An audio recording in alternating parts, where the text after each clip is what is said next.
profissional. É que a gente optou por essa aqui por... Na verdade, a segurança da... Segurança, né? Acho que foi mais dela.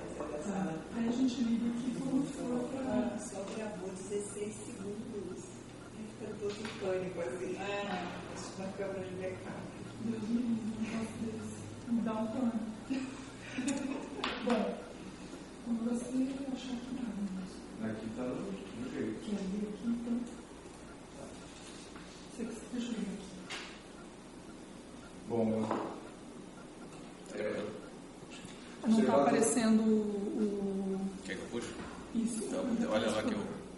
Não, vou mudar a posição da câmera. Espera aí, vou organizar isso aqui. Trazer ela mais para trás ou diminuir os...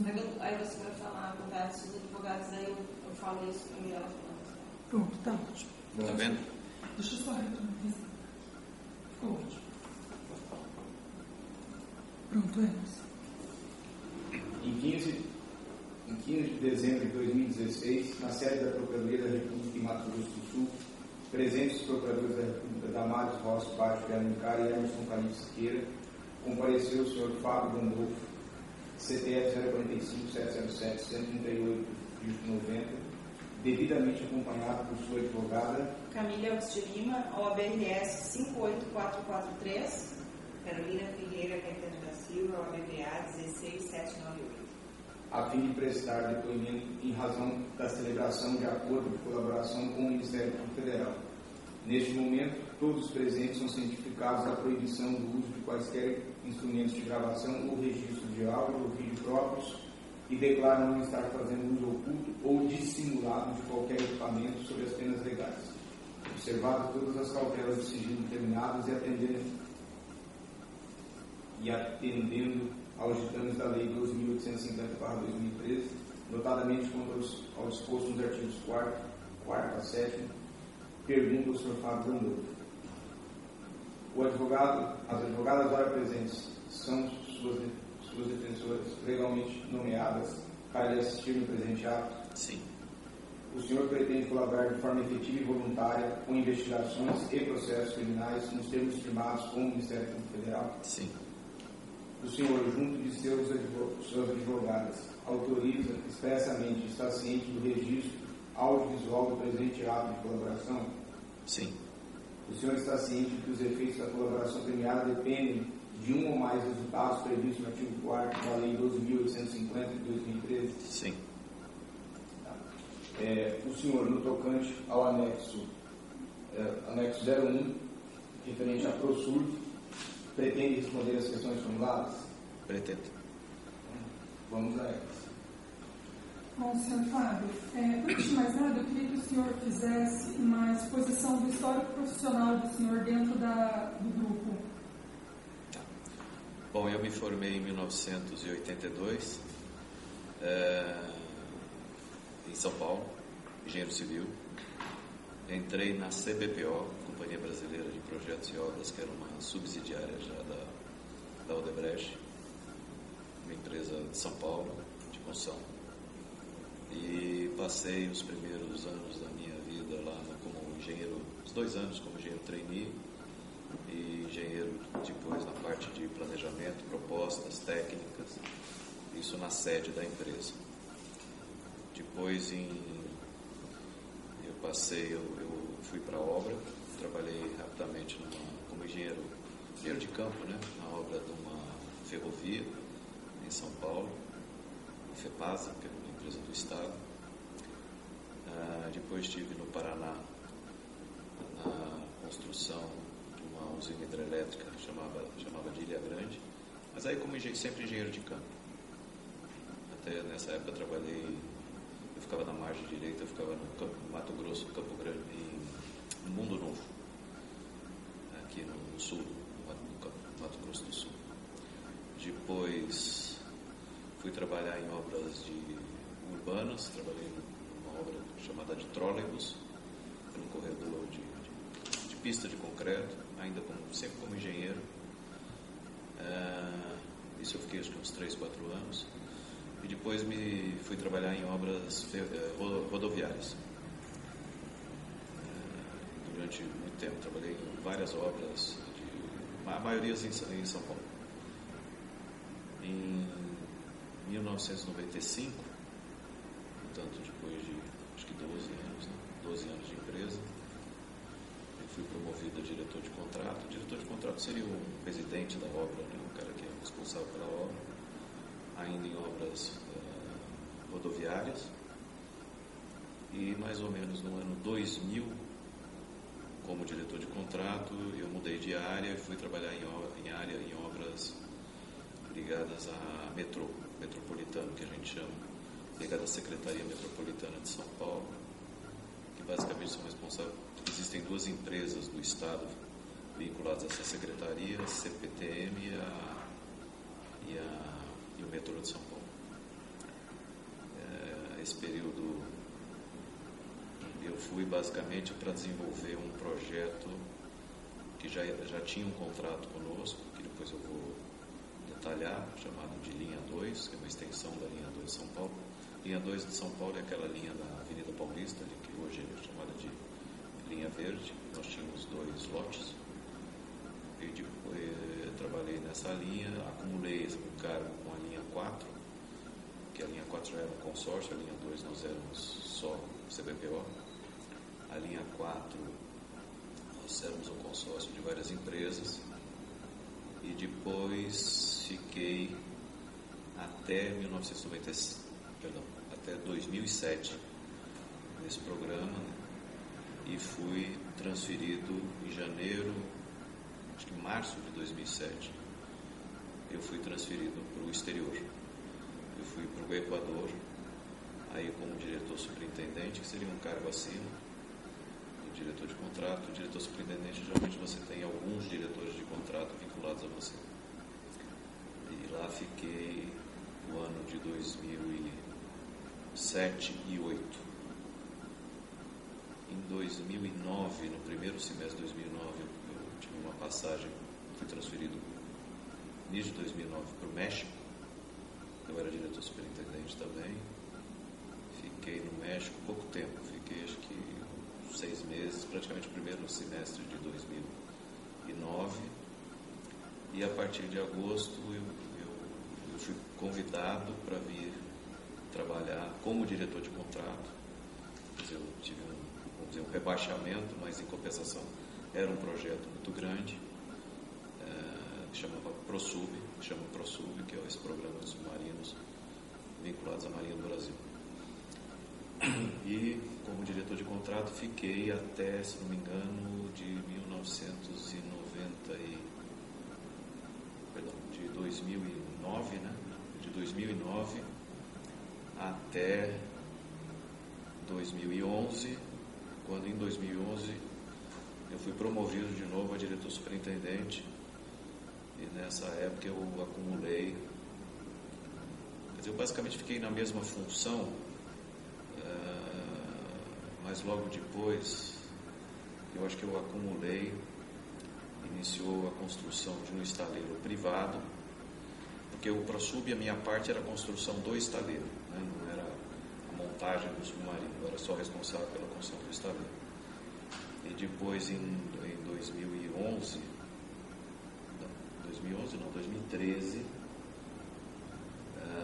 eu acumulei, 2001, um pouquinho 11 ou 12, eu acumulei com o estaleiro de Paraguaçu, na Bahia, dentro da minha área. Lógico que eu tinha um diretor de contrato, que era longe, né? Eu ficava no Rio de Janeiro, minha base era Rio de Janeiro. Esse estaleiro foi construído por um grupo da qual a Odebrecht era líder como investidora, então minha relação era com a própria empresa, privado.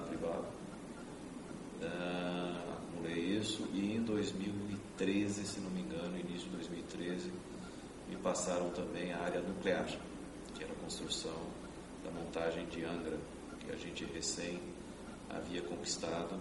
Eu não participei do processo licitatório, mas eu trouxe, quer dizer, entrei quando já praticamente o contrato estava sendo assinado. No caso, aquela Angra 3? Angra 3, só a parte de montagem, não é a parte civil. Era um consórcio grande, a Odebrecht não era líder, a UTC, se não me engano, era líder desse consórcio. E aí fiquei até, esse projeto, aí praticamente continuo nas mesmas funções até hoje, né? basicamente isso. Sim. Bom, em relação à Prosurb, nós queríamos que o senhor começasse a relatar os fatos que o senhor sabe em relação à ocorrência de Caixa 2. Tá. O que o senhor se lembra? Bom, então, voltando, eu entrei no Prosurb em setembro de 2009, quando nós que eu digo, a Odebrecht havia recém-assinado o contrato. Bom, aqui eu posso fazer um pequeno parênteses. O Prosurb é um projeto com vários contratos. Existem, se não me engano, 7 contratos. Existem contratos em que a Odebrecht participa, 3. Um deles, onde nós somos só, vamos dizer assim, temos a anuência dos contratos da DCNS. DCNS é uma empresa francesa. Talvez eu tenha que voltar um pouquinho no tempo. Apesar de eu não estar lá, mas eu conto um pouco a história até para facilitar o entendimento. O Prosurb foi um acordo entre os 2 países, Brasil e França, um acordo de alto nível, onde o Brasil tinha interesse em construir um submarino de propulsão nuclear. O Brasil já tinha uma história de mais de 20 anos desenvolvendo o reator nuclear, a tecnologia nuclear, inclusive de enriquecimento do urânio. Isso foi delegado há muitos anos atrás, isso acho que foi, imagino, 1990, alguma coisa, para a Marinha do Brasil. A Marinha do Brasil ela tem, inclusive, uma área, um setor que a gente chama de Centro Tecnológico da Marinha, que fica dentro da USP, da USP de São Paulo, onde lá ela desenvolve toda a parte de estudos tecnológicos ligados à área nuclear. Sempre o objetivo dela foi desenvolver um reator nuclear que pudesse ser colocado dentro de um submarino, de forma que ela poderia ter, então, um submarino de propulsão nuclear. Isso, pelo que eu sei, foi feito esse acordo depois de muito tempo com a França, que foi o único país. Existiam na época 5 países que detinham a tecnologia nuclear de submarino, de propulsão nuclear, que eram os Estados Unidos, China, a França, se não me engano, a Rússia e a China. E é o único país que se prestou a transferir tecnologia para a construção do submarino nuclear, não balístico, né? Ele é nuclear só na sua parte motora, foi a França. Então, o Brasil, através do governo, eles fizeram acordos entre presidentes, entre governos, e isso se deu, acho que não me engano, no ano de 2008 e tal. Isso eu só estou contando a história, eu não participei. Em 2009, então, eu fui designado. Bom, os contratos basicamente são 6 ou 7 contratos, 7 contratos, sendo que o contrato que eu era responsável era a construção do estaleiro e base naval. Mas existiam outros contratos, transferência de tecnologia entre a DCNS, que é uma empresa francesa do Estado francês, e a Marinha do Brasil. Existem contratos de montagem do submarino, que é um outro contrato. Existe contrato de venda de material bélico, que é direto da DCNS com a Marinha do Brasil. Existe contrato de offset, que ela dá alguma compensação para a Marinha, e existe contrato de nacionalização. A DCNS apoia a indústria brasileira para que ela possa produzir peças para fornecer para a Marinha. Basicamente são esses contratos. Eu era responsável pela construção do estaleiro e base naval. Então esse projeto esse contrato foi assinado em setembro de 2009, foi quando eu cheguei. Mas ele precisava, para de fato começar a andar como obra, que nós tivéssemos a aprovação do IBAMA. Licença. Só interrompendo, senhor, mas o senhor foi indicado para esse contrato por quê? Então, eu fui convidado, porque eu era diretor superintendente no México. Aí o meu antigo diretor superintendente, que nessa época já era presidente da construtora, Benedito Júnior, em que pese que eu não viria vinculado a ele, existia um outro diretor superintendente, mas os dois me convidaram para vir para esse projeto. Os nomes? É o Benedito Júnior, né, que é hoje de presidente da construtora, era presidente, né, agora está afastado, e Romildo José dos Santos, que era o diretor superintendente da época. Então, em setembro de 2009 eu vim, após a assinatura do contrato, eu até participei da cerimônia da assinatura do contrato, não assinei porque eu não tinha nem ainda procuração. E aí, basicamente, durante esse período de setembro de 2009 até agosto, que foi quando nós tivemos o licenciamento de instalação do IBAMA, a aprovação, logicamente que essa licença de instalação é dada à Marinha do Brasil, que é o proprietário do empreendimento. Eu mexi aqui, não sei se... E saiu em agosto de 2010. Durante esse período, basicamente, nós ficamos desenvolvendo o projeto, trabalhando para apoiar a Marinha no licenciamento. Então foi mais trabalho técnico, não tinha nada de caráter, vamos dizer, não republicano, usando essa palavra que está na moda agora. Em agosto de 2009, quando sai o licenciamento ambiental e, portanto, a obra pode de fato a começar, nós já tínhamos o canteiro. 2009? Agosto de 2010. 2010, falei 9, desculpa. Agosto de 2010. Que a obra, vamos dizer, sai do licenciamento. O Benedito Júnior, na época presidente, me chama e me apresenta uma série de compromissos de Caixa 2 que ele já havia negociado diretamente com algumas pessoas que eu na época não identificava. Basicamente ele listou alguns nomes, codinomes, na verdade, e que esses seriam compromissos assinados, que depois eu detalho aqui com um pouco mais de detalhe. Então, ele me pediu para levar essas informações a uma determinada pessoa em São Paulo, que cuidava dessa parte, e eu levei. Então, eu já tinha, vamos dizer assim, uma lista de compromissos, de valores em reais, e, se não me engano, em euros, para que fosse pago ao longo da execução da obra. Tá?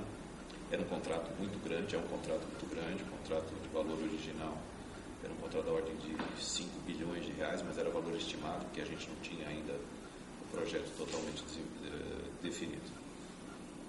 Bom, iniciou as obras e... Só pois não. 5 mil ao longo de tese, quantos anos? Não, o contrato original, se não me engano, era de 5 anos. 5 anos. Só que esse contrato, é importante salientar que ele não tinha o projeto ainda totalmente definido, exatamente por ser transferência de tecnologia. A França ia começar a passar as informações e com as informações ia ser desenvolvido o projeto detalhado. Então era um orçamento estimado. E isso ocorreu ao longo de alguns anos, porque a França, essa transferência de tecnologia não é uma coisa que vem um pacote pronto, vem ao longo do tempo.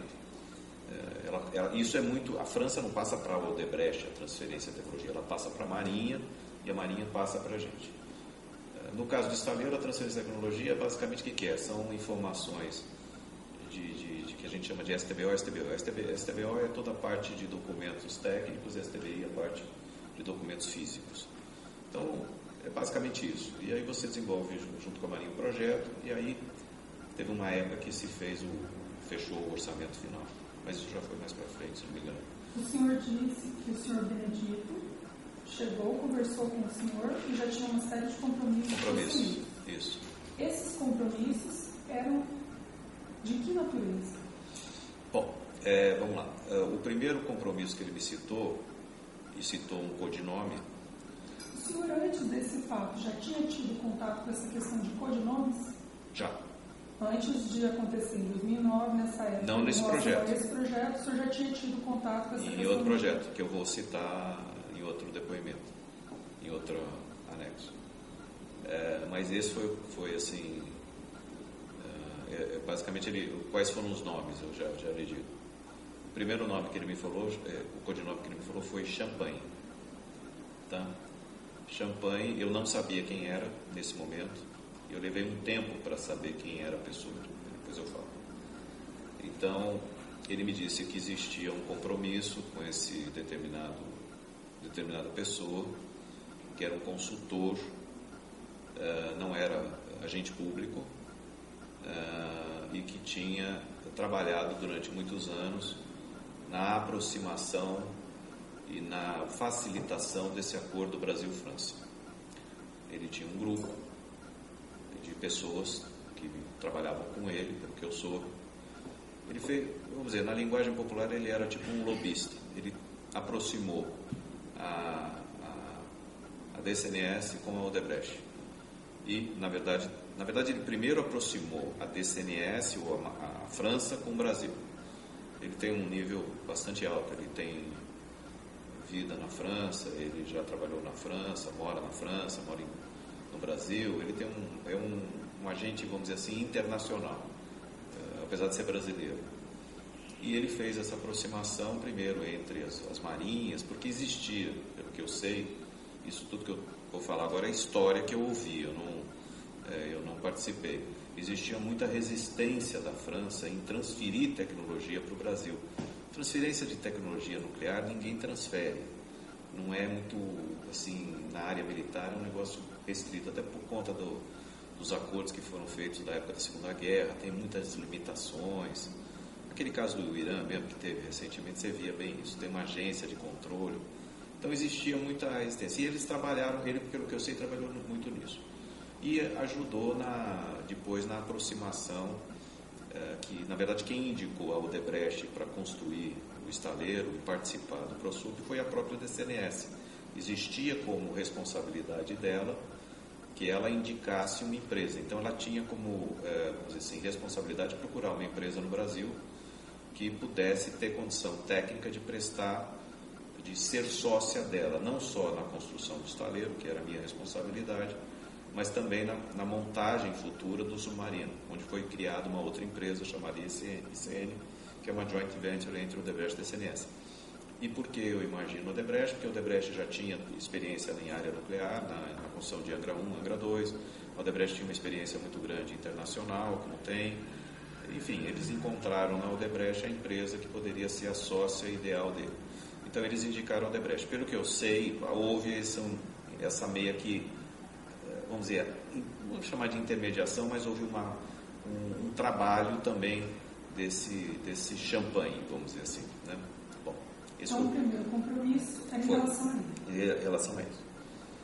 O segundo compromisso que ele me passou, no mesmo dia, foi tudo mais ou menos no mesmo dia, deve ter sido em torno de agosto, logo depois da assinatura eu não comentei um fato importante. Quando nós tivemos a licença do IBAMA, existia previsão em contrato, não só no nosso, mas nos outros contratos também da DCNS, a liberação do down payment, de um pagamento antecipado na ordem de 13%.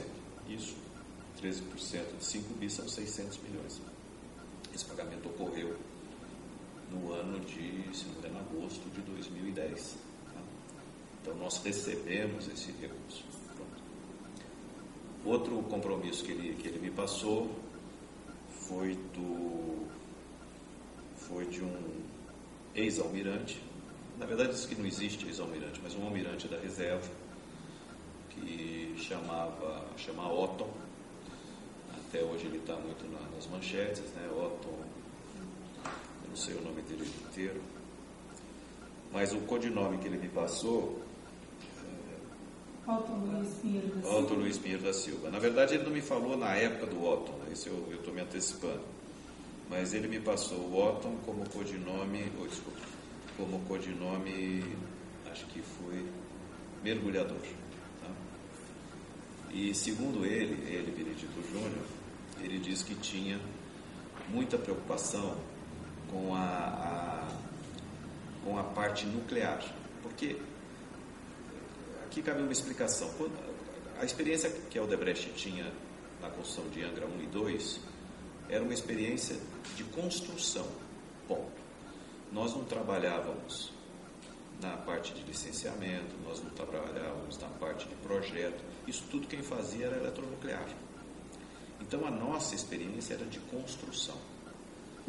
No ProSub era um pouco diferente, porque a gente participava do projeto, transferência de tecnologia, apoiava a Marinha no projeto. E nós tínhamos 2 temas nucleares muito importantes. Dentro da construção do estaleiro existia a construção do tal do complexo radiológico, que é quando o submarino faz a troca do combustível nuclear. E aí, isso tudo faz com que esse complexo radiológico, que no fundo é uma área onde tem diques, mas eles têm que ser dimensionados como uma obra nuclear. Então ele exige um cálculo bem diferente de uma construção de uma obra convencional. Esse é um ponto. E segundo, porque a gente ia participar também, através dessa ICN, na construção, na montagem do submarino nuclear. E isso, como nós éramos sócios da DCNS, que conhecia, já tinha feito submarino nuclear muito mais sofisticado que esse, na época o Júnior comentou comigo e falou assim, olha, eu estou muito preocupado porque o francês pode tirar muita vantagem pelo conhecimento dele em relação a gente. Então eu fiz um contato com esse almirante da reserva, que na época ele era presidente da Eletronuclear, que não tem nada a ver com a Marinha, é uma área ligada, se não me engano, ao Ministério de Energia, para que ele pudesse, no futuro, nos dar apoio. Só que tem um problema, ele tem um cargo público e tem um conflito. Como é que eu vou assinar um contrato com esse cara, ele tendo um cargo público? Eu estou tentando para que ele saia da eletronuclear ou saia de cargo público, é que ele possa nos apoiar. E que pensa que não era um apoio naquele momento imediato, ele podia ser um apoio ao longo do projeto. O projeto ele tem mais de 7 anos hoje, né? Então, e ainda vai ter mais uns 7, eu diria para você que é um projeto de 15 anos, pelo menos. E aí ele me disse que tinha assinado não, que tinha feito um acordo verbal, eu não sei se tinha algum documento, de que o OTAN poderia, ao longo do período de toda a construção do complexo radiológico e da parte do estaleiro e da parte do submarino de propulsão nuclear, apoiar. E ele falava num acordo que ia levar muitos anos, inclusive o OTAN seria responsável por contratar algumas pessoas, da ordem de 20 milhões de euros, esse acordo. Tá? Esse era o número que ele me passou. 20 milhões de euros destinados a quê? A um apoio técnico ao Sr. Otton? Ao Sr. Otton, e provavelmente ele ia montar um grupo aí, no futuro, né? Esse era o que ele me disse. Tá? Bom, só um detalhe, esse chamado do presidente foi dentro da empresa? Na sala dele, lá no Botafogo 300, no escritório que a Odebrecht tem lá. Bom, então, o primeiro compromisso que ele passou para o senhor foi em relação ao champanhe. O segundo compromisso que ele passou ao senhor foi em relação ao mergulhador. Ao mergulhador. Que seria o almirante Otton Luiz. Isso. O senhor prosseguiu, o senhor falou que a ideia inicial era que ele fosse desvinculado do cargo público? Não, existia na minha opinião, um conflito de interesses. Você tinha um cara que trabalhava como presidente de uma empresa do Estado e que ia assinar um contrato conosco para prestar serviço de consultoria ligado à área nuclear.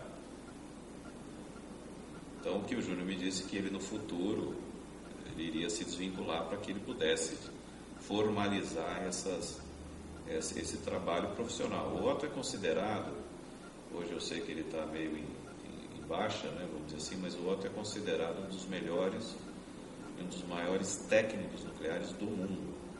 Ele tem muito conhecimento, ele estudou, apesar de ser da Marinha, ele era da Marinha, ele estudou nos Estados Unidos engenharia nuclear, Certo, mas nessa época o senhor Otton não estava desvinculado ainda do cargo público que ele exercia. Não estava. Ele se desvinculou. E aí o compromisso foi passado para o senhor como para ser pago agora ou para ser pago? O compromisso, a princípio, seria pago quando ele prestasse serviço. Esse foi o que ele me disse. Depois eu explico que houve pagamentos antecipados. Certo. Tá? Então, no mesmo dia, primeiro foi passado para o senhor o compromisso com o senhor Champagne, com o apelido codinome de Champagne, e depois com o mergulhador. Isso. Bom, nessa sequência, ele me disse, mas eu não me lembro aí se ele precisamente, se ele me passou os codinomes, mas eu acho que sim, que teria um compromisso político com o PT, que ele me disse que era Marcelo Odebrecht que tinha assumido, e eu não me lembro se ele detalhou nessa época codinomes, mas ele me falou sim que teria um compromisso político com o PT, que iria, vamos dizer assim, mais ligado à campanha, né? Porque o Marcelo, que pelo que eu entendia, eu não tinha contato político, então o que eu entendi assim, que o Marcelo e o Júnior, eles tinham essa relação política e eles pegavam alguns valores. Imagine assim, eu vou dar X milhões para o partido, para a campanha de 2000 e alguma coisa. Então eles distribuíam esses valores para os contratos, entendeu? É porque os contratos são autônomos, você tem um acompanhamento contábil do contrato, econômico, gerencial do contrato. Então quando o que ele fazia? Ele pagava, mas ele debitava a conta num contrato. Eu não geria esse pagamento, é diferente. É isso que eu quero explicar. E nesse contato político, essa distribuição desses recursos será feita com que objetivo? Olha, eu aí eu não sei dizer, mas porque eu não participei dessa negociação e nem Júnior me explicou. Ele me falou que tinha um compromisso político vinculado provavelmente à campanha. Foi mencionado ou falou já sem valor nesse compromisso? E eu acho que ele falou, eu até vou tentar lembrar, para falar a verdade eu não tenho certeza, mas ele comentou assim de alguns valores. Isso era para a campanha porque o que eu entendi dele é o seguinte, que tinha valores que o Marcelo ia comandar e depois ia mandar conta, e alguns que o Júnior ia tratar diretamente. Depois eu vinha saber com quem ele tratava diretamente. E qual era o papel do senhor nisso? Porque se o Marcelo ia tratar um diretamente, programador. O Júnior, Programador. O que significa isso? Eu programava com aquele famoso setor de operações estruturadas. O senhor tratava diretamente com quem lá? Eu mandava um e-mail diretamente a uma pessoa do setor que chamava Ubiraci. Ele que recebia a minha programação. Tá? Nesse caso, nós tínhamos... cada caso tem uma forma.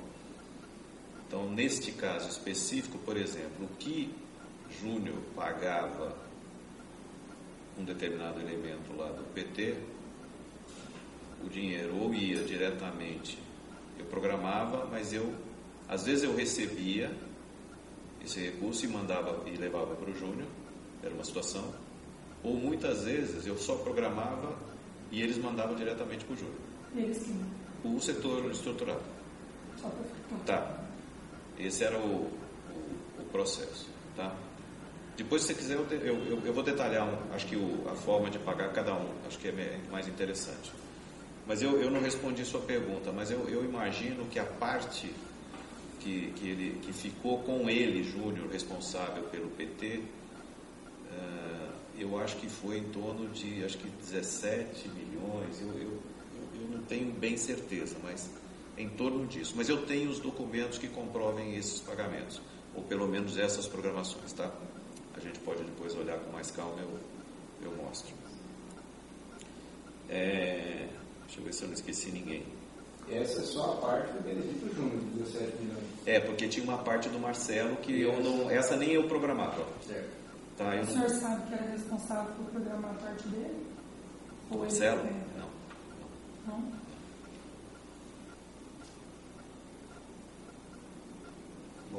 Bom, então nesse dia ficaram repassados para os senhores compromissos. Primeiro com o Champagne, codinome Champagne, depois com o codinome Mergulhador, e depois esse terceiro compromisso, que seria um compromisso assumido com o Partido dos Trabalhadores. Partido dos Trabalhadores. Existia um codinome em relação a esse caso também? Existia. Então, existiam, na verdade, que eu me lembre com certeza, 2 codinomes. Um que ele chamava de Ecochato, e o outro que ele chamava de Formatador. Eu citei, eu me lembrava de um terceiro codinome, mas os valores eram pequenos, eram valores mensais comparado com os outros, de um tal de Revista, que no meu entendimento também fazia parte disso, mas isso eu não posso afirmar com certeza, tá? Os outros Ecochato e Formatador, sim. Tá? Bom, então, esses... Os pagamentos para os primeiros codinomes eram feitos da mesma forma? Não, vamos lá. Eu posso detalhar agora os pagamentos Deixa eu ver se eu terminei aqui basicamente todos os pagamentos, porque eu não depois... bom, então eu falei eu falei do champanhe, eu falei do Ecochato, eu falei do Formatador, eu falei da Revista, eu falei do Mergulhador. Tá. Bom, nessa época o que o Júnior me passou foi isso. Tá? Certo. Foi todos isso. Em relação ao contrato, a questão da Prosul. Todos em relação ao contrato de construção do estaleiro. Tá? Pronto. Agora eu vou detalhar esses pagamentos, como é que eles foram. Tá? E mais ou menos os valores. Tá? Vamos começar com o champanhe. O champanhe, o valor que o Júnior me passou, era um valor bastante alto. Era um valor da ordem aí de 40 milhões de euros. Esse valor, ele não era pago aqui, no começo, não era pago no Brasil, era pago, transferido para o exterior. Esse caso, ele é um pouco diferente do que tradicionalmente ocorre. Já havia tido um contato com esse champanhe, o nome dele se chama José Amaro do Pinto Ramos, esse consultor internacional, do Luiz Eduardo Soares, que a gente chamava de Luizinho, por isso que eu tenho dificuldade de saber o nome dele inteiro, é Luizinho, que era do setor estruturado e que cuidava dessa parte mais internacional.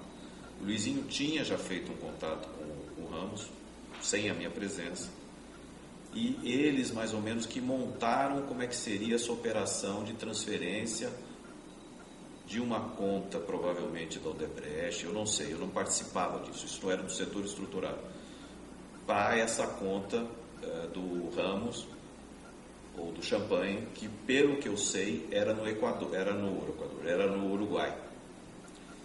Então, eles já tinham o procedimento. Qual era o meu papel? Eu só programava. Entendeu? Como eram essas programações? Então, eu mandava a programação para o Biraci. Essas programações eram feitas em euro. Por e-mail? Por e-mail. E-mail criptografado. E-mail criptografado da empresa. Alguns sistemas da empresa? Do meu e-mail, gandolfo@odebrecht.com. Eu mandava esse e-mail e o Luizinho se virava. Eu não sabia como é que ele... Diferente do real, que tinha caso de real que eles mandavam para o escritório. Entendeu? O e-mail era só entre o senhor e ele ou era copiado? Não, eu e o Biraci. O Luizinho, eu não mandava e-mail para o Luizinho. Só o senhor e o Biraci? Só o senhor, eu não e o Biraci. Não havia cópia para outros? O senhor copiava para os seus superiores? Não, que eu me lembre não. Eu acho que os do PT, eu mandava cópia para o Júnior. Eu copiava ele para ele saber. Porque como era ele que era o que, vamos dizer, acertava ou pagava, então eu acho que eu comunicava a ele, estou fazendo programação, tal. Tá? Isso eu me lembro. Mas desse caso, o champanhe não. Então, do champanhe, meu papel era simplesmente fazer a programação para o Biraci.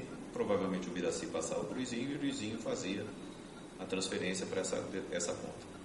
Bom,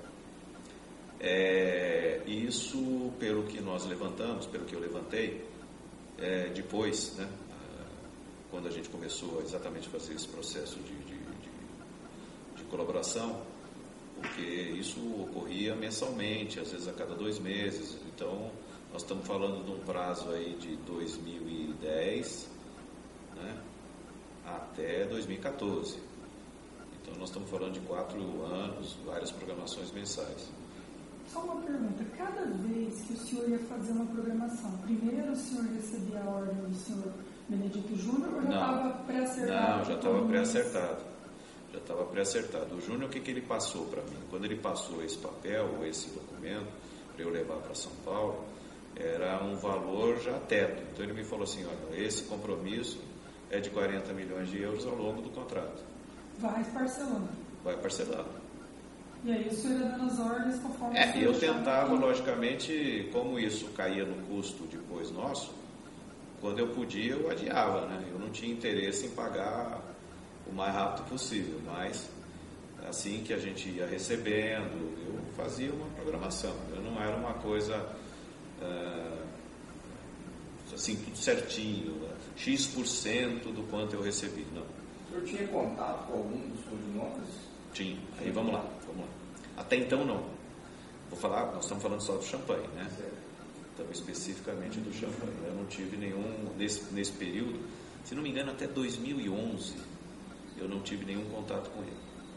Então, assim, só para a gente entender, essa programação, ela partia da própria empresa e do senhor como responsável pelo contrato? Não havia uma cobrança. Dentro desse teto que lhe foi passado, mas não havia assim, um pedido ou chegava... Eu acho que ele podia, de vez em quando, reclamar com o Júnior que não estava recebendo. Certo. Isso podia ter ocorrido.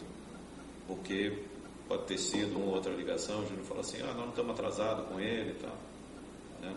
Mas eu não sabia, eu não tinha contato. Em 2011, quando eu virei diretor superintendente, voltei a ser diretor superintendente, eu conheci o Dr. José Ramos, é um senhor, né? Eu já tinha ouvido falar no nome dele, assim, porque ele meio que trabalhava, até hoje eu não sei direito, mas eu acho que ele é um consultor da DCNS, sabe? Ele tem algum vínculo com a DCNS. Bom, e aí, quando eu conheci, aí eu comecei a ter interação com ele. De vez em quando ele passava no meu escritório, eu tinha um escritório. Isso é até uma coisa interessante. Meu escritório não era no prédio do Botafogo, que é a sede da Odebrecht do Rio de Janeiro. Por quê? Porque eu tinha que, dentro do meu trabalho, lá do estaleiro, eu tinha que coordenar uma área de um consórcio projetista, que pegava todas aquelas informações passadas da DCNS para a Marinha e, consequentemente, a Marinha passava para a gente, informações técnicas. E nós tínhamos que desenvolver o projeto. A Marinha não permitia, por questões de segurança, que esse projeto fosse desenvolvido nas projetistas. Tinha que ser um lugar exclusivo, que tinha controle de entrada, era cheio de 9 horas. Então, nós montamos um consórcio projetista, quer dizer, contratamos 3 projetistas que fizeram consórcio. E eu ocupava, na verdade, 2 andares, porque era bastante gente, chegou a ter 250 engenheiros projetistas nesse prédio. E a gente contratava e cedia, fornecia o escritório. Então eu tinha 2.000 metros quadrados num prédio na Cidade Nova, uma região de recuperação aí, urbanística do Rio de Janeiro. E lá que eu ficava fisicamente, coordenando, vamos dizer assim, toda a parte da construção. Eu não ficava diretamente na obra, eu ia para a obra a cada 2 vezes por semana e tal. E aí o senhor teve contato com Então, aí eu comecei a ter contato com o Ramos, e o Ramos de vez em quando ia me visitar lá. Por isso que eu citei o prédio, nesse prédio da Cidade Nova. Outras pessoas presenciavam essa visita? Sim. A secretária sabia que ele ia lá.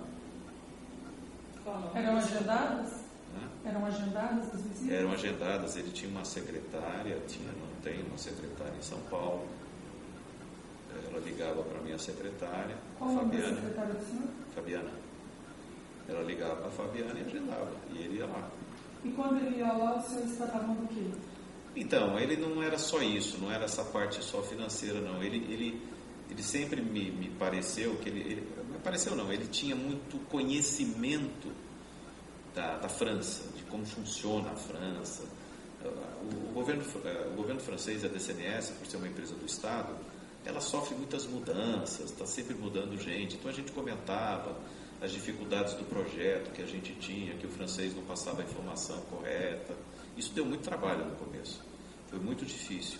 O negócio de transferência de tecnologia, até a gente... Foi técnico.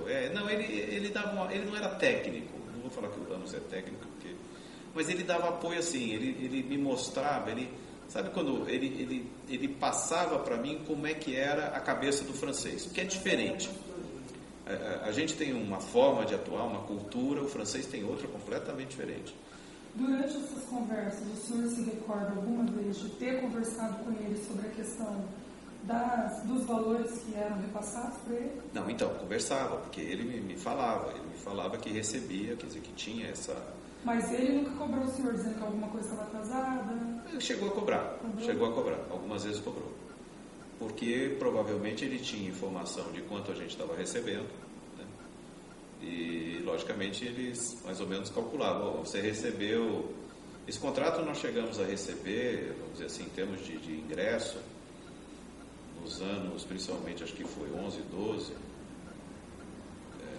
eu não tenho aqui agora, mas nós chegamos a receber 1,5 bilhão no ano, 1 bilhão, eram valores altos.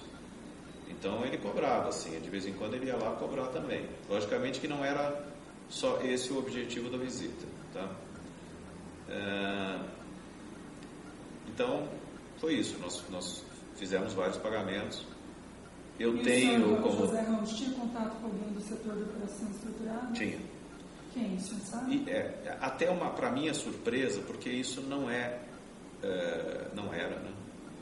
Não era uma coisa que a gente, quer dizer, que a orientação era nunca ter contato.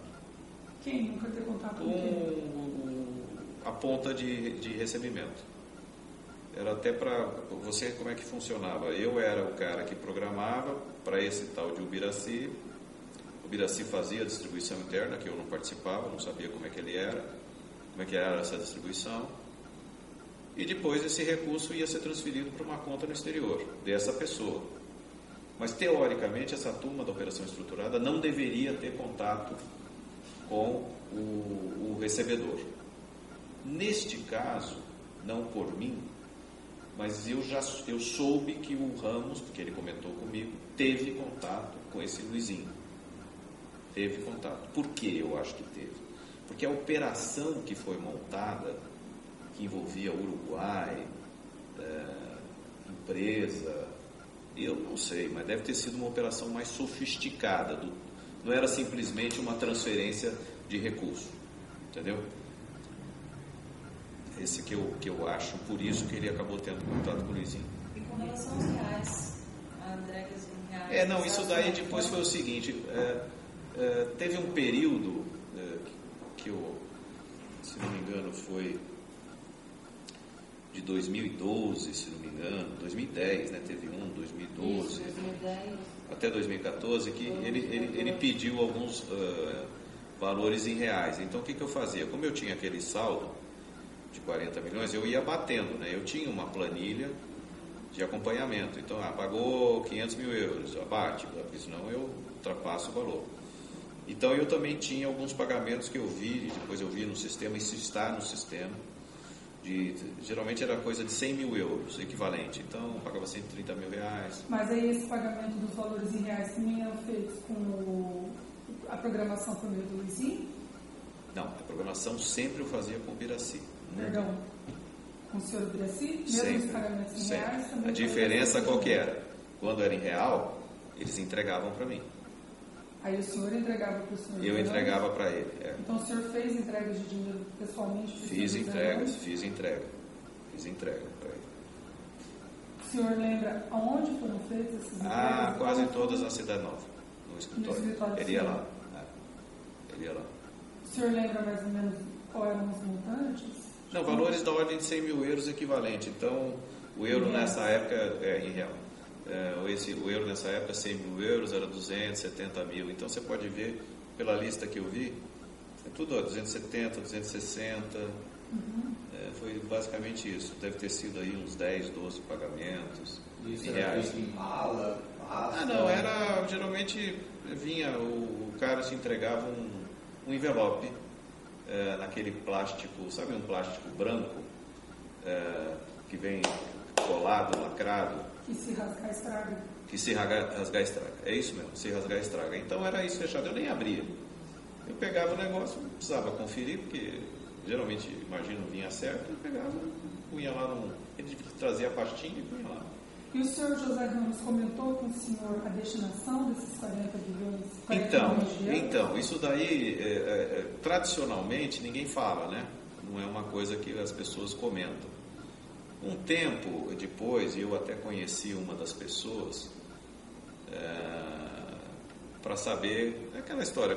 Um dia batendo papo, conversando, você vai pegando um pouco mais de confiança, e ele comentou comigo que esse dinheiro não era só dele e que ele distribuía esse dinheiro, que mais ou menos, pelo que ele me disse, esse dinheiro era dividido em 1/3 para ele, José Ramos, 1/3 para uma pessoa que depois eu conheci e tive contato com ela, que chama Braga. O Braga vinha saber que ele tinha sido da Marinha do Brasil, mas tinha saído há muitos anos, chegou ao posto de capitão, se não me engano, de fragata, que seria um tenente-coronel, equivalente ao Exército, mas ele já tinha saído, acho que há 30 anos da Marinha. E ele montou uma empresa, pelo que eu entendi, ele foi um empresário de sucesso, de coisa ligada à importação, exportação, isso nos idos, imagino que o Braga deve ser um homem de quase 80 anos. E aí eu descobri que o Braga, ele tinha muito conhecimento técnico junto à Marinha Francesa, então ele ajudou o Ramos nessa aproximação, tá? Então uma parte desse valor era pago ao Braga. O senhor ficou sabendo se houve alguma influência para que houvesse a opção da Marinha do Brasil pela tecnologia francesa? Eu não participei disso, porque, volto a dizer, quando eu cheguei para assinar o contrato, quer dizer, para assinar não, após a assinatura do contrato, já estava escolhida a DCNS, já tinha sido feito o processo, então eu não posso afirmar isso com segurança. Faltou, nessa sua pergunta, faltou um terceiro elemento. Para minha surpresa, o terceiro elemento era o Almirante Otto. Tá? Então essa divisão ocorria em uma parte para o Ramos, uma parte para o Braga. Pelo que eu entendi, ele fez um trabalho técnico. Eles, assim, algumas vezes me comentaram, até chegaram a me mostrar, tinham muito trabalho de mostrando as vantagens do submarino francês, fazendo um link tecnicamente entre França e Brasil, tá? E a destinação para o Almirante Otto, o senhor sabe por que era feita essa destinação? Eu imagino que foi feita uma parte para o Almirante Otto, porque o Otto era o pai da área nuclear brasileira, principalmente voltado ao submarino nuclear. Então, provavelmente o Otto teve um papel técnico relevante nessa venda, entre aspas, ou nessa aproximação França-Brasil, porque ele era um grande especialista na área nuclear. Nessa época, o senhor Otto ainda à frente da... Eletronuclear. Eu nunca conheci o Otto ligado à Marinha, até porque o Otto saiu da Marinha, pelo que eu sei, o Almirante Otto saiu da Marinha há mais de 20 anos também. É bem mais antigo disso. Tá? Em relação às provas que o senhor tem contra essa questão envolvendo Champagne, os contatos com o senhor José Ramos, que seria o codinome Champagne, o que o senhor... Aí tem um outro detalhe aí que eu não comentei, que é o seguinte. Eu vim a saber depois que nesse acordo, nessa conversa do Luizinho com o Champagne, porque para nós só existia uma pessoa, que era o Champagne. Era o Champagne, depositava. Teoricamente, o que o Champagne ia fazer com o dinheiro não era o nosso problema. Mas, além desse comentário que ele fez uma vez comigo, eu soube depois que, em função desse contato, Luizinho, Champagne, o Luizinho meio que ajudava ele. Eu acho que o Luizinho fazia essa divisão das três partes. Como eu imagino que o Champagne vivia na França, ele tinha muito coisa de viagem, ele tinha, acho que, não mulher dele, se não me engano, morava em Nova York. Ele é um cara internacional. Eu acho que ele deve ter feito algum acordo. Não posso afirmar porque o Luizinho nem ele nunca me disseram isso, mas eu soube que depois que havia essa distribuição direto dessa conta, porque existia uma conta, um fundo de investimento chamado Casu, né? Casu. E essa Casu, ela precisava receber ordem para distribuir para a conta do Ramos, para a conta do Braga e para a conta do outro. E pelo que eu entendi depois, o Luizinho tinha acesso a isso. Tá? Essa conta Casu era do setor de operações? Não, era uma conta que eu entendi. Dos três. Eu acho que... Aí eu não sei te dizer.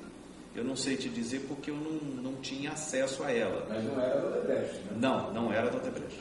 Não era da Odebrecht. Era provavelmente uma conta De aberta. algum deles, né? Eu acho que sim. Ou, se não era deles, de alguém que depois Distribuía para eles. Não, né? para eles. Isso ia para a conta do Ramos, ia para a conta do negócio e para a conta do Otto, né? Para a conta do... Essa conta fora do sistema financeiro nacional. Não, era no Uruguai. Era no Uruguai. Era no Uruguai. Também no Uruguai, como a outra do... A Casu, se você entrar na internet, você vai ver que... Depois eu tive a curiosidade de entrar para ver agora, recente. A Casu é uma empresa, como se fosse assim uma... Eu entendi que é uma corretora de valores, que mexe com dinheiro no Uruguai. É isso. O senhor lembra como o senhor ficou sabendo disso? Não, do Ramos, a distribuição foi porque ele me disse. E do Luizinho foi que quando eu tive acesso, agora recente, ao sistema tal do Drauzes, a gente não existia para nós esse sistema. O senhor não tinha acesso? Não, ninguém tinha acesso, não. O Drauzes era um sistema deles que eu digo o setor estruturado. Nós não tínhamos nenhum acesso a ele. Eu realmente nunca tinha ouvido falar desse Drauzes. A primeira vez que eu ouvi falar do Drauzes foi no jornal. Né? Foi no jornal. Só que depois nós tivemos acesso até para poder levantar os dados de corroboração. E lá eu vi que tinha essa divisão. Entendeu? Lá você identifica que tem conta transferindo, então você identifica. Então por isso. Entendi. Tá? Em relação, então, às provas envolvendo esse fato do champanhe, o senhor disporia de quê? Do champanhe nós temos a transferência, né? Nós temos as transferências que foram feitas para essa conta. Extratos? Eu acho que nós temos extratos. Carol, você me ajuda nisso, porque a Carol me ajudou nesse levantamento. Eu acho que nós temos, sim. Alguns que foram localizados. Nós temos. Tem prova. Certo. Tem prova. Não é, eu diria que é prova boa. Eu não sou promotor nem procurador, eu acho que as provas são boas. São bem... Prova a transferência. E inclusive... No Drauzes foi possível identificar. Também. Foi possível identificar uma transferência total, eu posso até dizer que eu comentei aqui. Em euro, nós transferimos para ele 38.220.000 dólares. Aí você me pergunta por quê, mas a obra não terminou ainda, mas os 5 bilhões praticamente já foram consumidos. Tá? O acordo foi em cima dos 5 bilhões do contrato. Então, 38.220.000 dólares foi o que nós encontramos no sistema que vai de junho de 2011 até setembro de 2014. Valores geralmente inteiros. 1 bilhão de euros, 2 milhões de euros, 1 milhão de euros, 1 milhão de euros. Tá? Aquela parte em real que eu comentei, em torno de 5 milhões e 540 mil reais, que se a gente for fazer deve dar um pouco mais que 1 bilhão de euros. Por isso que eu chego à conclusão que nós chegamos a pagar em torno de 40 milhões de euros, praticamente todo o valor. Tá? Essa é no caso do champanhe.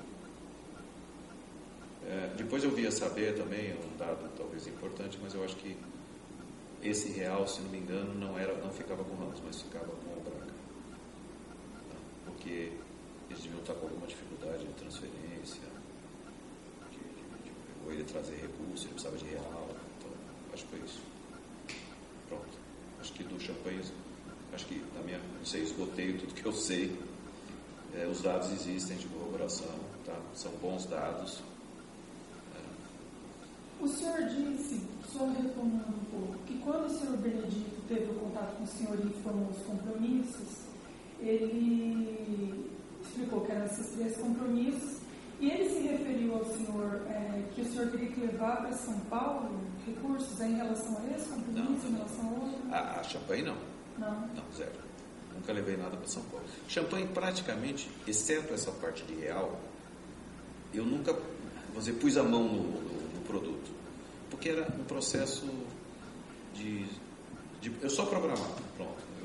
Essa intermediação, já que o senhor, programação, pelo que eu vejo, era uma intermediação. Isso.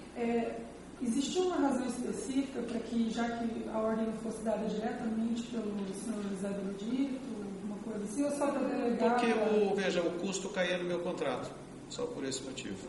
Então, era para o senhor administrar o contrato e administrar o que fosse pago a título de... porque eu pagava a conta, conceitualmente, vamos dizer, o meu contrato que pagava a conta. Entendi. Então,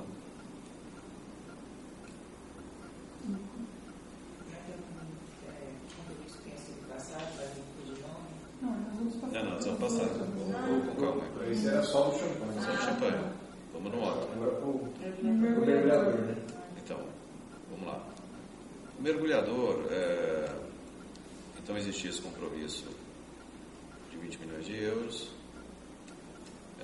Júnior, depois desse acordo, ele uma vez, algumas vezes me chamou, dizendo que o almirante Otton, a gente chamava ele de almirante, mas ele não gostava, né, porque ele já era da reserva, então eu falava Otton, estava cobrando alguma antecipação desses pagamentos. Para mim, antecipação porque ele não tinha feito nenhum grande trabalho, assim, trazia trabalhos específicos sobre o complexo arqueológico e tal. Só para recordar, ele seria mesmo na questão de consultoria ou assessoria técnica, se refere à questão nuclear mesmo. Foi isso que me foi dito, técnica, não era nada de lobby ou de tomar lá da cá no sentido de que ele tinha poder de influência junto à Marinha.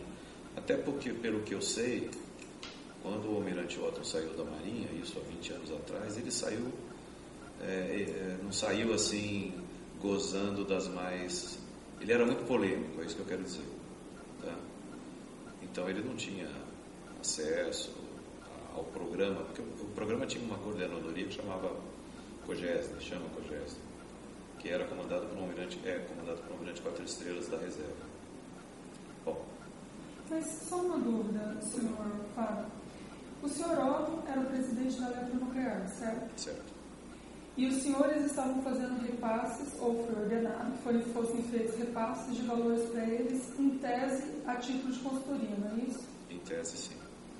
Esses valores, imagino, seriam muito mais elevados do que qualquer remuneração que ele teria na Eletronuclear como presidente, não? Sem dúvida. Então, qual é a razão dele manter o cargo na Eletronuclear e, ao mesmo tempo... Boa pergunta. Essa pergunta eu sempre me fiz. Sempre me fiz. Porque se a atividade dele era só consultoria, sem influência, por que ele não saía do cargo da Eletronuclear e passava a ter consultoria como poderia fazer eventualmente? Eu sempre digo o seguinte, o almirante Otton, com conhecimento nuclear, a área nuclear é muito restrita no mundo, técnica. Portanto, o cara pode ganhar muito dinheiro, fazendo consultoria, fazendo apoio. Eu até brincava, imagine assim, ele ser contratado por um Iraque, um Irã da vida. Os valores são astronômicos. Logicamente que ele vai trair a pátria. Como militar, eles não fazem isso. O militar é muito... eles são muito patriotas, né? Em geral, pelo menos o que eu convivi com a Marinha, eu sempre vi muito patriotismo, muito mais do que a gente vê no setor civil. A minha resposta, mas é uma avaliação, não é essa pergunta certa era fazer a ele, né? Era poder. Poder. A eletronuclear dava poder a ele. cargo público, tinha acesso ao presidente, tinha acesso ao ministro. E tinha acesso a outros contratos também com outras empresas. Sem dúvida. Viemos a saber recentemente do que ele recebeu, e pelo menos que está em investigação da própria como presidente da Eletronuclear. Então, mas olha, eu diria para você o seguinte, sem querer justificar nada, eu acho que se ele fosse um consultor internacional, ele ganhava muito mais que tudo isso que ele pode ter ganho, na minha opinião.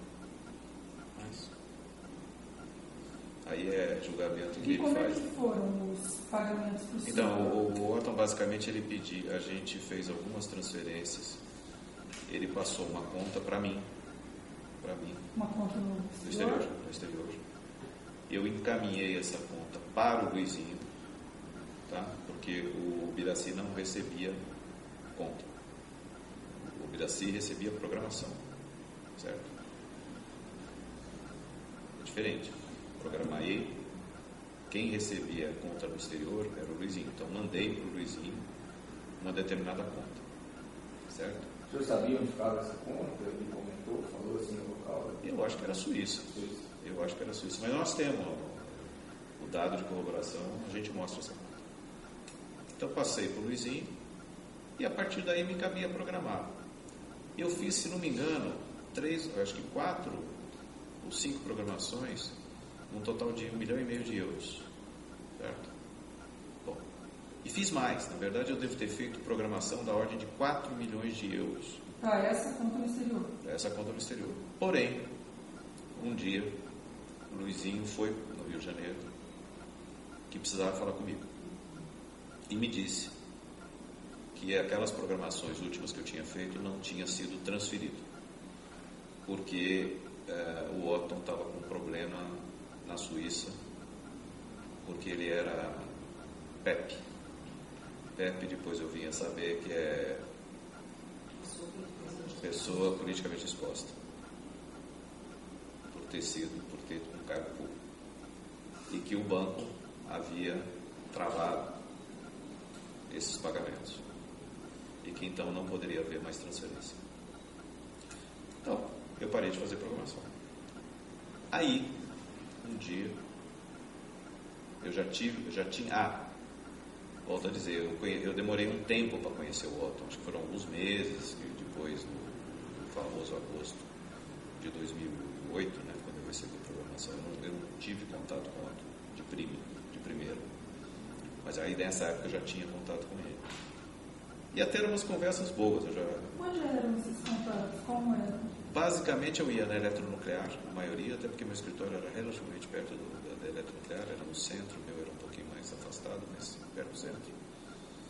E nesse período, basicamente, era Eletronuclear. Posteriormente... Também eram compromissos agendados. Agendados com secretária, tudo, tem agenda, tem... E os temas que eu tratava com ele, mesmo na época que eu assumi a responsabilidade do contrato de Angramon, né, da montagem Angra, eu nunca tratei com ele sobre Angramon, nunca, porque Angramon era liderado por uma outra empresa e eu também não era o meu negócio principal, o meu negócio era o ProSub. Angramon era um contrato relativamente grande, mas pequeno, porque nós tínhamos um sétimo. Então, quem tratava com ele sobre Angramon provavelmente era o líder. Até quando você faz um consórcio, você geralmente designa o líder para tratar. Você não vira uma bagunça, né? Imagina 7 empresas procurando ele para tratar do mesmo assunto. Então, geralmente é o líder que trata. Mas eu conversava muito com ele. O outro era meio professor Pardal. Ele tinha, assim, na sala dele, era até interessante. O Brasil, por exemplo, o mundo tem problema de lixo atômico. E o Otton desenvolvia ideias, aí de vez em quando ele fazia uns modelos reduzidos. Olha, eu estou desenvolvendo a gente fazer uma caverna, não sei o quê, para guardar o lixo atômico. O lixo atômico é que depois que você utiliza muito tempo o urânio, né, enriquecido, ele vai perdendo enriquecimento. Aí você tem que colocar ele numa piscina para diminuir a radioatividade desse elemento. E por último, ele continua tendo radioatividade, você precisa colocar em lugar inacessível e lacrado, para não acontecer o que aconteceu naquele negócio do Césio Lembra em Goiânia? Então as reuniões tratavam desses assuntos técnicos? Não, as reuniões geralmente tratavam de assuntos técnicos, mas ele sempre perguntava, como é que está o negócio? Até isso no negócio, ele perguntava o negócio? É negócio o dinheiro. Mandaram, não sei o quê. Mas era explícito isso? Era explícito, ele perguntava. Aí o que aconteceu? O que o senhor respondia? Mandou. Fiz programação? Fiz programação, provavelmente o Luiz mandou. Eu não sabia se o Luiz tinha mandado, eu sabia que eu programei, agora se o Luiz mandava ou não sei. Bom, aí teve um período que ele me falou que estava fazendo uma reforma, que ele tinha comprado um apartamento, do lado do apartamento, ele tinha um apartamento no condomínio no Rio de Janeiro, tem prédio de casa, mas ele tinha um apartamento no condomínio Nova Ipanema, que é conhecido do Rio de Janeiro, na Barra. E eu soube que a mulher dele estava com Alzheimer, e ela já não reconhecia mais ninguém, ela estava naquele estágio bem ruim. Então ele comentou comigo que tinha comprado no mesmo condomínio um outro apartamento, mas que o apartamento precisava de uma reforma, tal, e que ele estava fazendo reforma nesse apartamento. E se a gente não podia fazer alguns pagamentos antecipados daquele período, como já que ele não conseguiu receber, em reais. Aí eu, não sei, eu vou consultar. Vim, falei com o Júnior, e eu falei, acho que dá, cuidado só, porque quando você faz pagamento, nesse caso, eu que tinha que levar na casa dele. E não é nada você sair do Rio de Janeiro, da Cidade Nova, no centro, para ir até a Barra de noite, é perigoso, né? Mas aí no final nós fizemos eu fiz alguns pagamentos, se não me engano foram 3 ou 4 pagamentos, eu tenho aqui anotado. Para ele de um total de, eu acho que foi 1 milhão e não sei se foi 1,5 milhão, 1,2 em reais, em algumas parcelas, acho que foram 5 ou 6 que eu levei na casa dele, já nesse apartamento novo. Como é que eram esses idas até lá? Eu ia com o meu motorista, eu tinha um motorista da obra. O senhor entrava em contato telefônico com ele, avisava aqui? Como é que era feito? Geralmente, eu nunca usei, o outro nunca foi muito de usar celular, pelo que eu sei.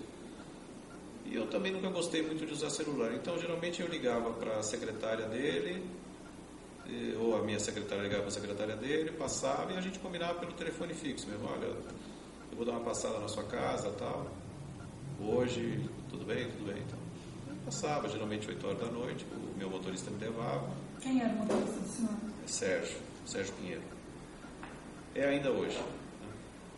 O Sérgio me levava, eu levava uma sacola, eram valores um pouco mais altos, acho que valores da ordem de 300 mil reais, por aí. Eu geralmente colocava numa sacola, subia, batia um papo com ele, geralmente conversava sobre temas técnicos. Ele gostava muito de contar história, né, de história nuclear. O motorista do senhor não tinha conhecimento de para que o senhor ia nesse lugar? Não. Ele sabia que eu ia com uma sacola. Voltava com a sacola. Eu não ficava com a sacola lá, eu não deixava a sacola. Aí entregava para ele. E isso foi feito, esses pagamentos. E ele recebia dentro da casa dele? Dentro da casa dele, geralmente, eu conheço, até assim eu consigo visualizar a casa dele. Era um apartamento que tinha uma sala grande, você via que ela tinha sido recém-reformada. Havia algum registro na portaria?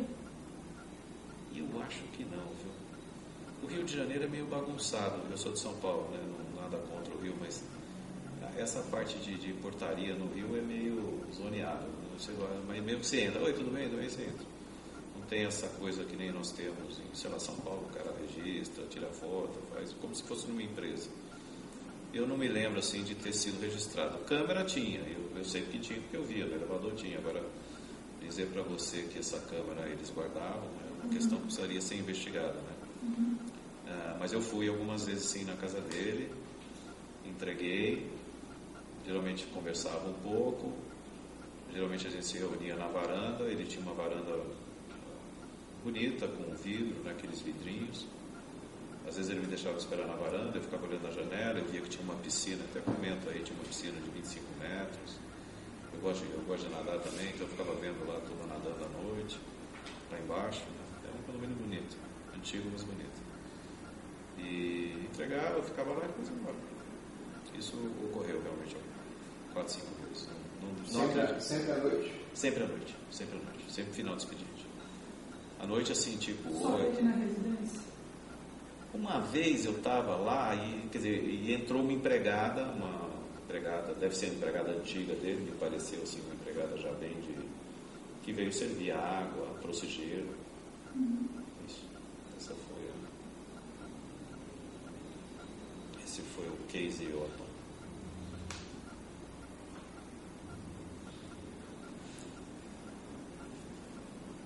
Em relação a provas envolvendo o senhor Otton Pinheiro, então, o senhor tem os extratos?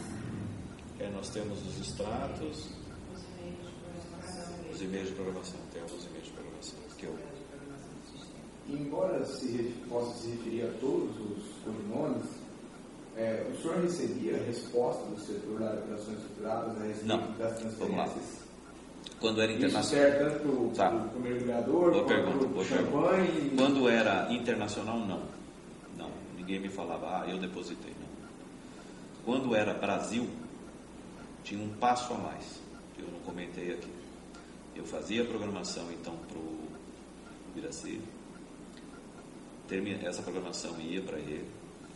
No dia de efetivá-la, a Lúcia, que era secretária, eu diria uma secretária, talvez com um cargo um pouco mais alto, a Lúcia mandava um e-mail dizendo o seguinte: está disponível, tal, e ela dava um outro codinome, que não era aquele codinome, então ela punha assim, o fulano, o champanhe, vinho, imagina assim, como exemplo, valor tanto, e o endereço que ia ser recebido. Ou me perguntava o endereço. Muitas vezes eu colocava o endereço do meu escritório, muitas vezes eu colocava o endereço do escritório do Júnior, quando era, no caso do PT, que eu não pegava o dinheiro, então ia diretamente para ele, eu que informava o endereço. Tá? Porque era em espécie. Porque era em espécie. No exterior, não. Ninguém me dava retorno. Mas por que essa mudança de codinome? Ela mudava, não sei, ela que mudava, porque achava que para não ter vinculação no codinome... Poderia ser uma senha, Fábio, de... Era uma senha, não era um codinome. Por quê? Sim, tem um detalhe. Quando o doleiro, você sabe Deus quem fazia esse transporte, que ele ia no escritório, você tinha que dar essa senha para ele poder te entregar. Ele perguntava: eu tenho aqui uma encomenda para o senhor, vinha num pacote. Aí, você pode me dizer a senha? Era a senha ela que dava. Entendi. Entendeu? Era a senha, não era codinome. Ela administrava essa questão da senha. Da senha.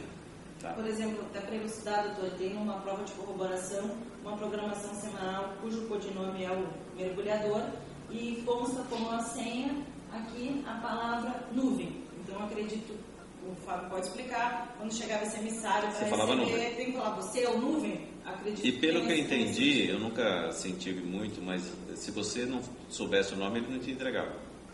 Se você não tivesse a senha, ele não te entregava. Certo. E essa pessoa que vinha trazer e recebia essa senha era absolutamente desconhecida? Não, desconhecida. Pessoas diferentes, vinha com pacote, você nem sabia. Cada vez ou chegou a repetir? Eu acho que chegou a repetir. Mas nunca o senhor registrou esse nome? Não, enfim? não. Certo. Era meio desculpa falar assim, mas era um cara mais peão, sabe? Não era Não. Mas assim, mais... Como se fosse um office boy. Como se fosse um office boy um pouquinho mais velho, vai. Era isso. Em relação ao terceiro elemento que o senhor formou do ecochato, como é que aconteceu essa história? São dois, né? O ecochato e o formatador, basicamente a grande diferença era que algumas vezes, poucas vezes eu recebia no escritório e todas elas eu encaminhava para o Benedito, lá no escritório dele, mas várias vezes já ia direto para ele. Recebia o quê? O dinheiro.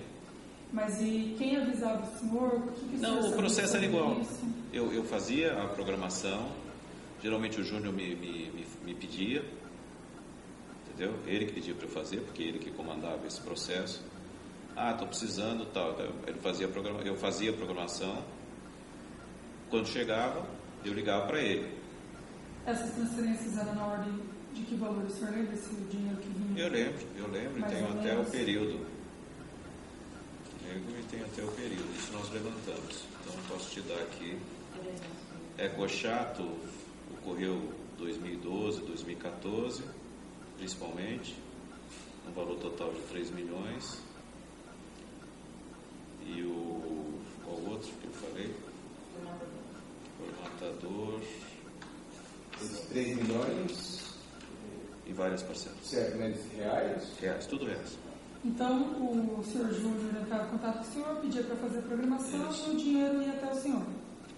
E o formatador, formatador está aqui, mais ou menos 6 milhões. E aí, quando o dinheiro chegou, nesse caso aqui, do EcoChato, qual era a destinação que era dada pelo senhor? Então, o que eu já disse, tinha uma parte que ia tinha uma parte não, às vezes eu recebia no escritório e mandava para ele, eu levava para ele. Para o Júnior? Para o Júnior, que é relativamente perto. Ou, às vezes, quando a Lúcia ligava para saber o endereço, eu já dava o endereço do prédio do Botafogo. Já ia direto para ele. Entendeu? Porque muitas vezes falava, não, mas por que você já não dava sempre o endereço do Botafogo? Porque o Júnior nunca estava lá, viajando, estava não sei aonde. Então eu recebia, às vezes guardava, eu tinha um cofre lá no escritório, guardava no cofre, depois um dia eu levava para ele. Tá.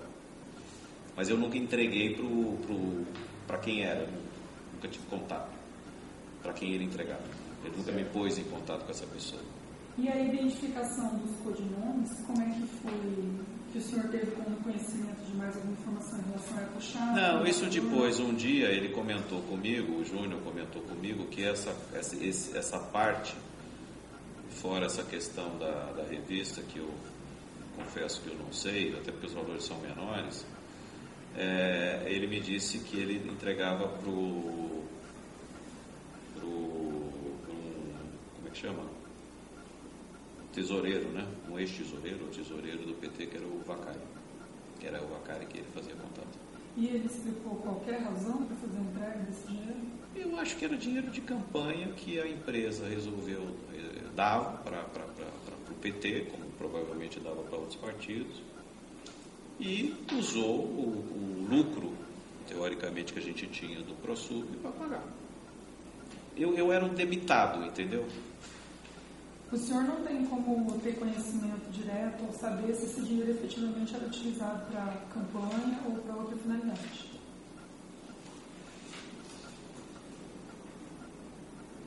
Mas pelo modo de transferência, é indubtável que não era, vamos dizer, no caixa 1, né? Não era caixa 1, era caixa 2, era dinheiro. Isso era dinheiro, isso eu não tenho dúvida. Aliás, tenho certeza. Existe também o relato do senhor? Por que os nomes, EcoChato formatador era A mesma pessoa? Era o mesmo? Eu não sei, porque eu não dava os nomes. Claro. Eu não dava os nomes. Não quer dizer que eu não possa ter dado em outras situações, mas nesse caso, ou nesses casos, como eu cheguei depois, os nomes já estavam definidos. Mas ele se identificava a mesma pessoa? Veja, isso é muito comum. É muito comum. Eu já vi casos de pessoas com 2, 3 codinomes. Tem casos de um mesmo codinome, e aí você vai ver são pessoas diferentes. Isso tudo eu estou dizendo porque eu andei pesquisando no sistema. Então, não é essa organização toda perfeita que a gente imagina. A gente não pode imaginar, hoje vendo, quer dizer, se você tinha um sistema como nós tínhamos e olhando ele, é uma quantidade de, sei lá, deve ter mais de 1000 nomes, eu acho. Então, a confusão existia.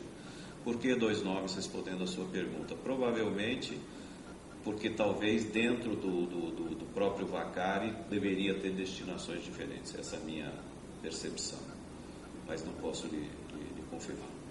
de afirmar com certeza, é isso que eu quero dizer. Não era eu que definia isso. Tá?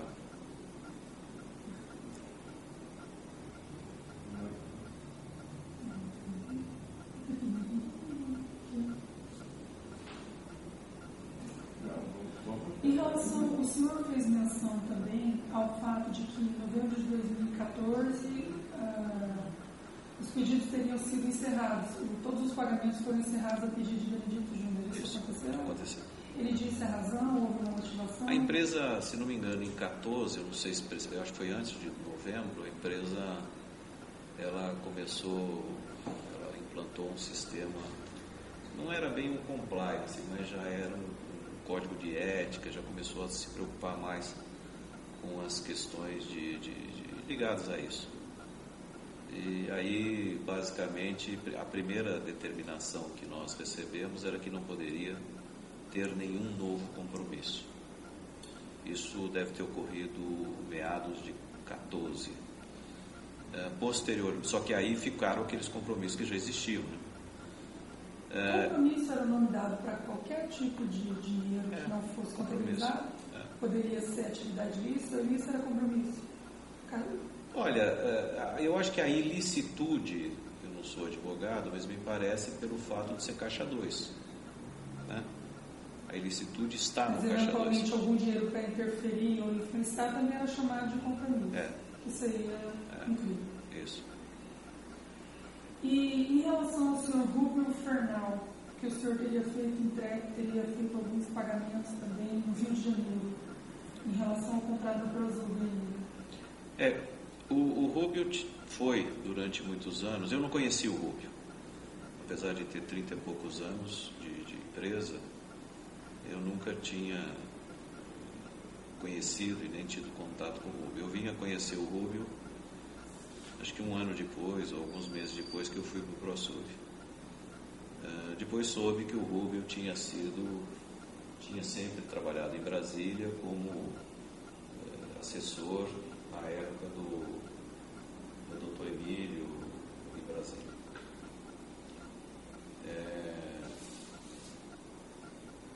Essa também não foi na mesma data, não foi em agosto, mas foi muito por aí.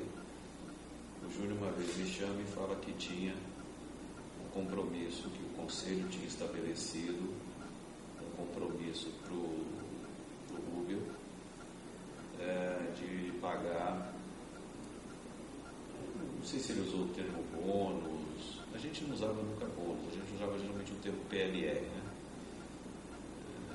Era o termo que a gente usava, que eram os nossos prêmios, ou as nossas participações nos lucros. Como o Rubio não era um cara de linha, quer dizer, responsável por um contrato, era um cara de apoio, vamos dizer assim.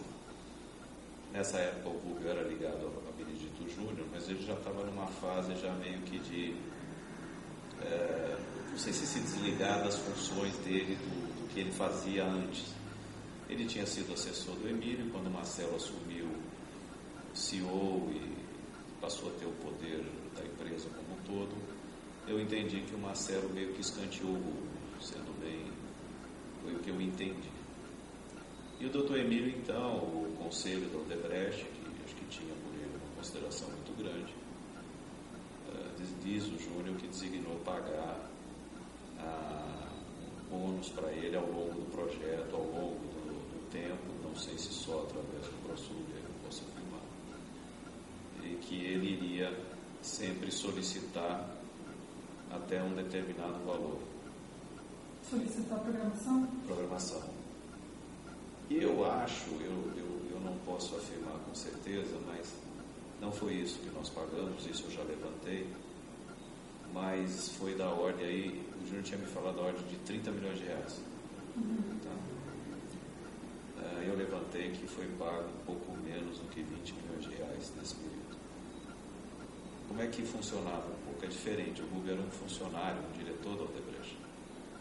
Eu programava, sempre eu, no caso, quando saía desse contrato. Mas ele, Rubio, tinha contato direto com a Lúcia. O Rubio ligava. Então, vou dar um exemplo. Muitas vezes eu programava para a casa dele. Ele tinha uma casa, ele mora em Brasília, mas ele tinha uma casa no Rio de Janeiro, se não me engano, na Constante Ramos, acabou. Então muitas vezes eu programava para ir, para pagar lá o cara e levar na casa dele. E aí o que acontecia? O Rubio pedia para transferir, ele ligava para a Lúcia, eu não ficava sabendo.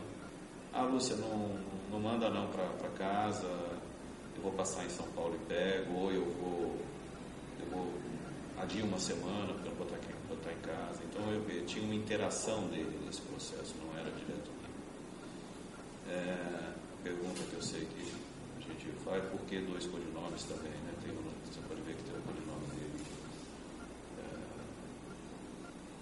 O codinome é Escafandrista e tem amiga.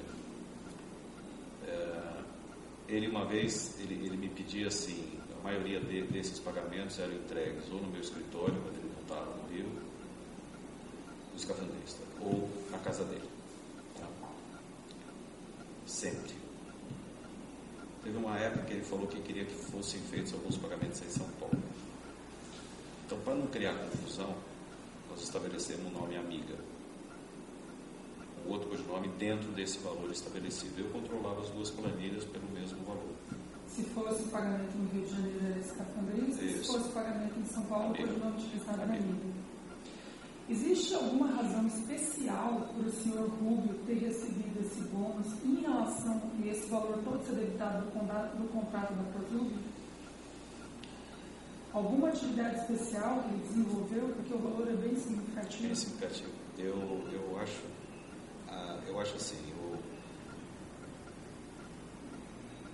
a primeira percepção que eu tenho é porque o Rubio, o contrato era muito grande. Então, o contrato permitia, vamos dizer assim, ser debitado deste valor. Tá? Era um contrato de valor significativo.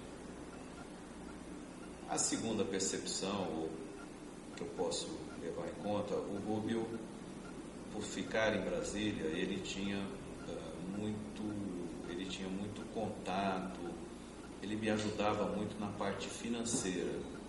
Então, assim, o nosso contrato, faltou explicar isso. Esses contratos do ProSub, eles tinham duas fontes de pagamento. Tudo que era francês era através do COFACE. COFACE era uma cooperativa de bancos, liderado pelo Paribas. Então, eram aqueles pagamentos de crédito de exportação. Tanto que o dinheiro não vinha para o Brasil. Eles recebiam na França. A Marinha liberava o evento de pagamento e eles recebiam na França. O contrato nosso, o contrato 4, que é o contrato do estaleiro, nós recebíamos do Tesouro Nacional. Nós até tentamos encaixar esse contrato dentro do programa de financiamento, mas o francês não aceita, porque são contratos de crédito de exportação, então é contrato só para empresas francesas, que é como a gente usava o BNDES no exterior, né, para empresas brasileiras. E então o contrato 4 ficou totalmente, vamos dizer assim, os pagamentos vinculados à disponibilidade de caixa do Tesouro Nacional, da OGU, que era o Tesouro Nacional, que era ligado ao Ministério da Fazenda. Então você imagine, nós tínhamos faturas, chegamos a ter faturas no mês de 100 milhões. E se você ficar 2, 3 meses sem receber 100 milhões, você acumula uma dívida de 300 milhões. E a nossa empresa, a Odebrecht, sempre foi uma empresa que trabalhou muito alavancada, ela nunca foi uma empresa que tinha muito caixa, ela sempre investiu muito, né? Concessões, tal. Então eu recebia muita pressão da empresa, escutando, vai receber? Vai trabalhar? Vai receber? Essas coisas normais. Né? O Rubio em Brasília me ajudava bastante, porque eu não me deslocava para Brasília para ir cobrar. Então ele ia na Secretaria-Geral da Marinha. A Secretaria-Geral da Marinha é onde cuida da parte financeira. É um almirante 4 estrelas. Ele ia sempre lá para pressionar como é que estava. Você lembra o nome do almirante? Não, troca. Sim. A Marinha troca a cada ano. É impressionante. É raro você ver um almirante ficar 2 anos. Qual a função dele era visitar os agentes? Ele me ajudava, não era a função dele. A função dele, ele tinha relações com pessoas do comércio, ele tinha muita relação com o pessoal de embaixada, ele ajudava outras pessoas da empresa, não era exclusivo nosso, esse era o trabalho dele.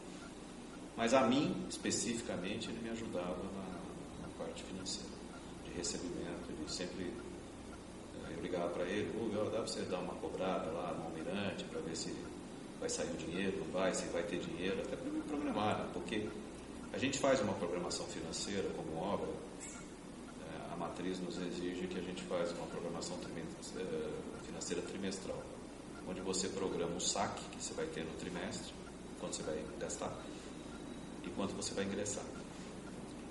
E você tem que fazer o mais próximo da realidade, porque senão você cria, imagina, são vários contratos, se todo mundo não recebe, a empresa tem que ir lá no banco pegar dinheiro.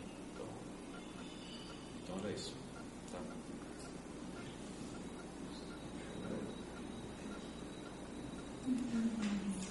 De início e reinício. Então nós vamos para o seguinte. Em razão da duração já do depoimento de 1h e 35 minutos, nós vamos interrompê-lo agora para finalizar essa gravação e reiniciar uma segunda gravação. Mas com o subir aí, tá?